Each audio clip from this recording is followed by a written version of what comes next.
Hello again, everyone. I'm Daniel, the cross-cultural nerd, here with another video for you today. It is 11:40 a.m., January 28th, China time right now, as of the starting of this filming. Yeah, I know I'm in a bathrobe. Excuse me. I know I'm in a bathrobe right now. It's been a really lazy morning. Mostly just been hanging out with the kid. But, yeah, new wonderful developments on the ongoing open game license fracas between Hasbro and Wizards of the Coast and pretty much the rest of the tabletop gaming community. Yeah, they've released a statement on D&D Beyond. By the way, if you want to get some backstory, go to the link to my past video in the description below. Just very brief summary. Wizards of the Coast and their bosses and Hasbro above them essentially decided to over monetize and borderline kill the goose that lays the golden eggs, and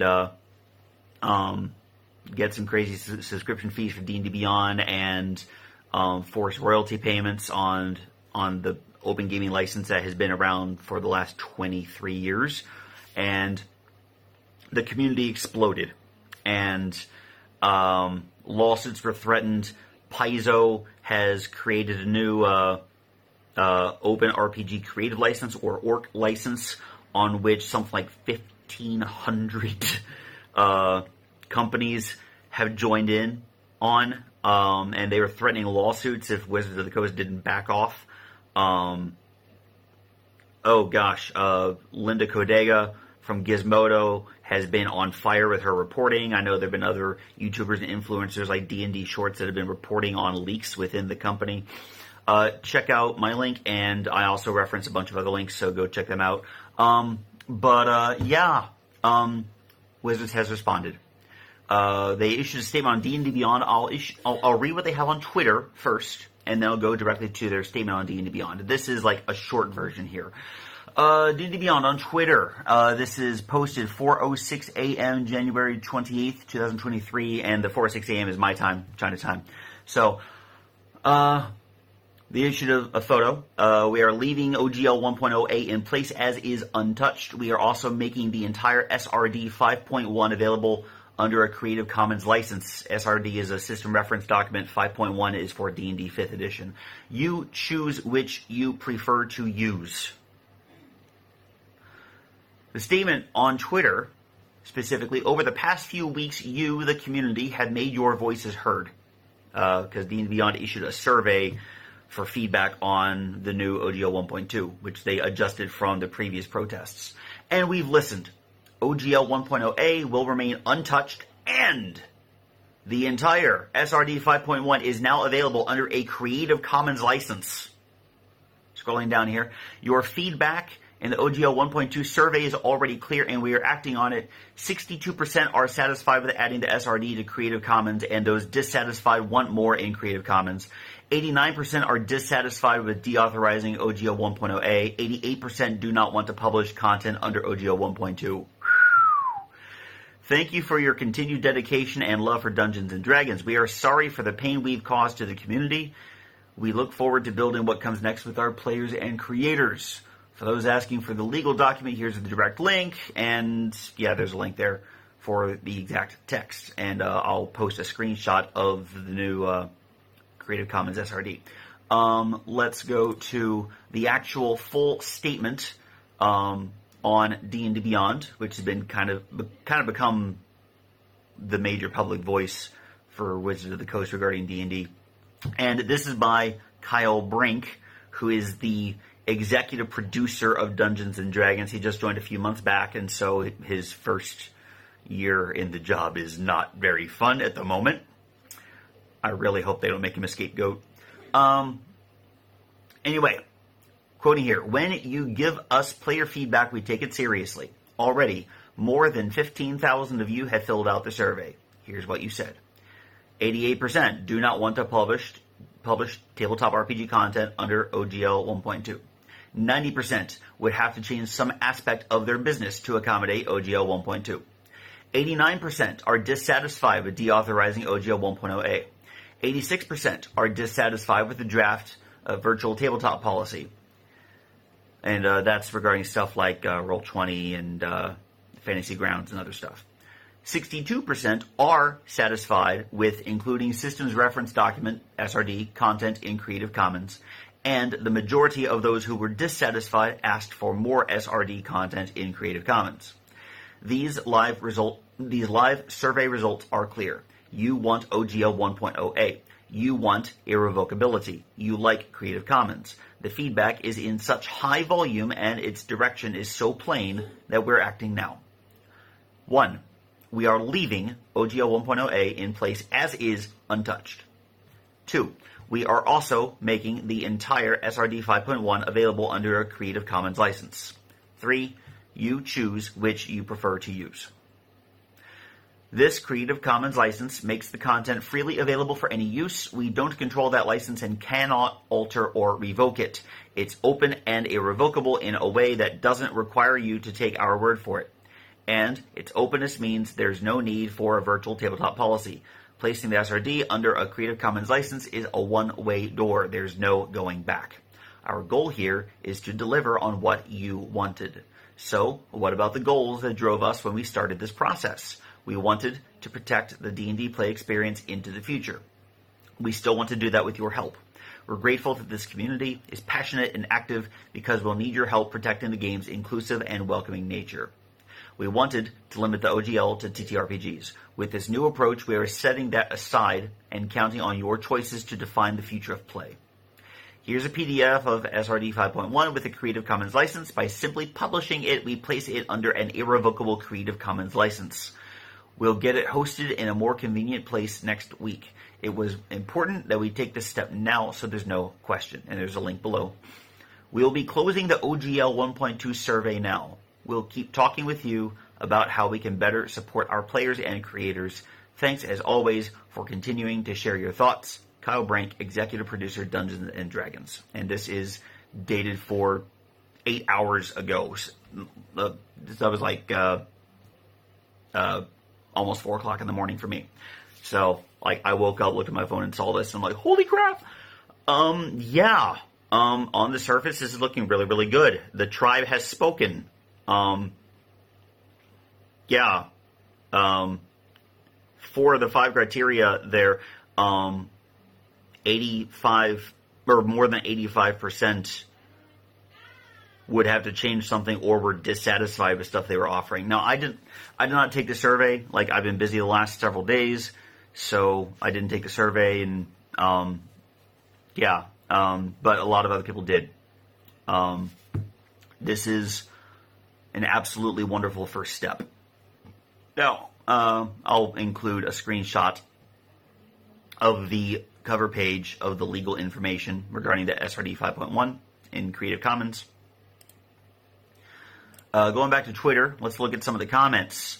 Ginny D. Thank you for this. A lot of people have lost a lot of faith in the Wizards of the Coast brand this month, and it's going to be difficult to rebuild that, but this is a good first step. Mark Humes responds, echoing what Ginny D has said here, appreciate the effort to listen and earn back the faith or trust from the community.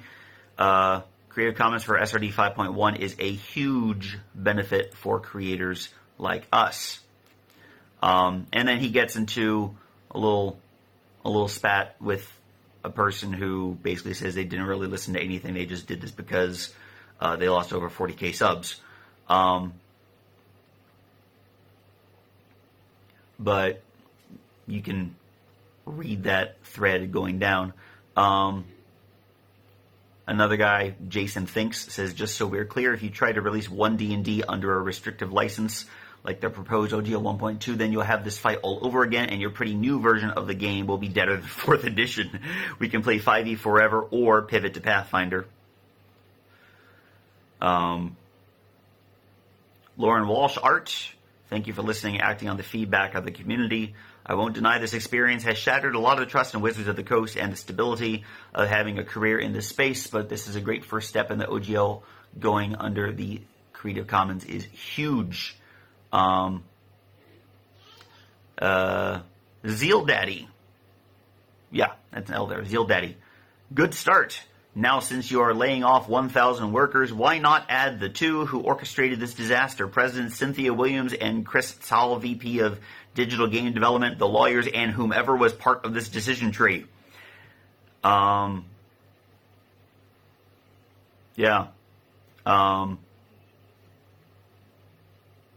a cynical take, but yeah, nice way to call them out. James, I'm sorry if I'm mispronouncing this. James J. Heck. I apologize if that's wrong. I've not heard your name aloud. This has been a scary, uncertain time for third-party creators and fans of D&D. A Venn diagram that's nearly a circle if you include both hobbyists and pros in the former. Thank you for reversing course. This is a very good start to winning back people's trust.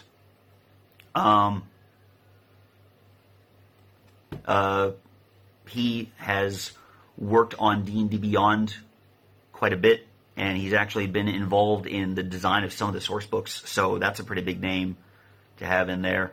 Samaron 12, do note, people, this is mainly to maintain sub-revenue for D&D Beyond and to reduce the amount of people boycotting the upcoming film.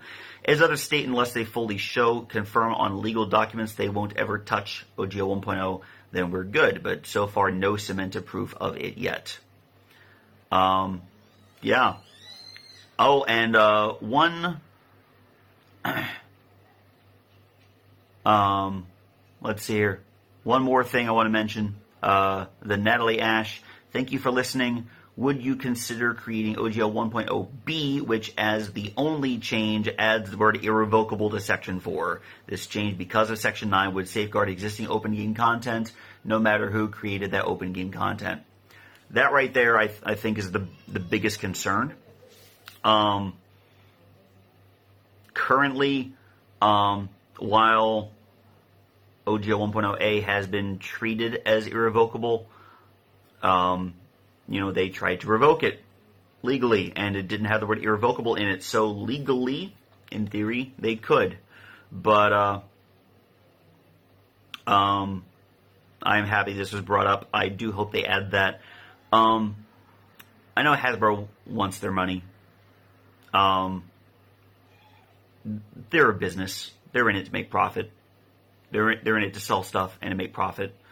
But, I understand they're wanting to make money, but they were already making tons of money before. They made $1 billion through Wizards of the Coast alone, in 2021. So, they didn't need help making money. It's okay, $1 billion isn't enough. And they had the knife to the throat of the goose that laid the golden eggs right there and almost killed it. So, I mean, you're still going to have a lot of people going to Pathfinder,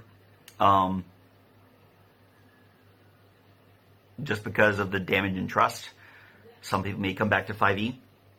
I know that a couple people in my role-playing group have noticed this news and asked, so do we need to change systems now? I mean, we already know this one.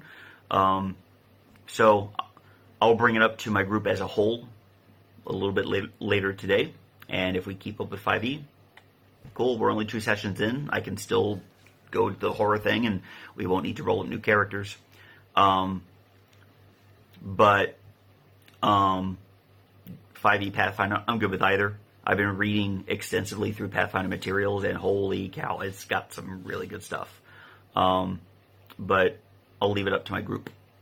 As for the D&D film, again, I'll still probably see it just for Chris Pine and Hugh Grant, because it looks like a genuinely fun film, and we've been wanting a D&D film since, 2000?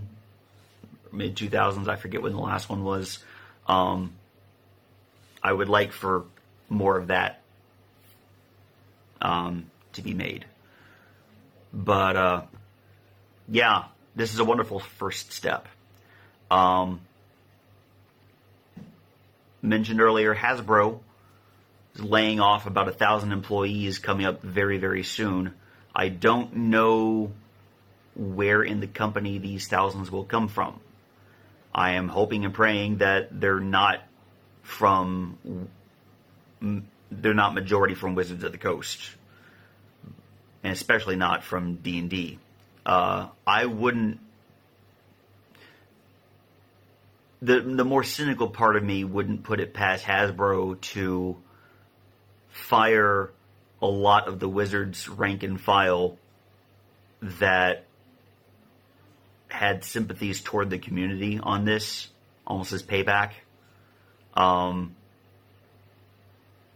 But, you know, just like, okay, cool, we're going to recoup our losses. You guys are gone. I'm going to keep my eye on things and hope everything works out for the best. But again, this is a great first step. This is huge. The community's loving it so far. Wonderful response, RPG community. Proud of you. So if they don't get up to any more mischief, I may actually do D&D content in addition to Pathfinder, because Pathfinder is a genuinely good system. I want to bring attention to that. But I'm going to stick to 5e if I do D&D. So definite Pathfinder 2e, definite Starfinder, possible D&D 5e coming up. But that's in the future.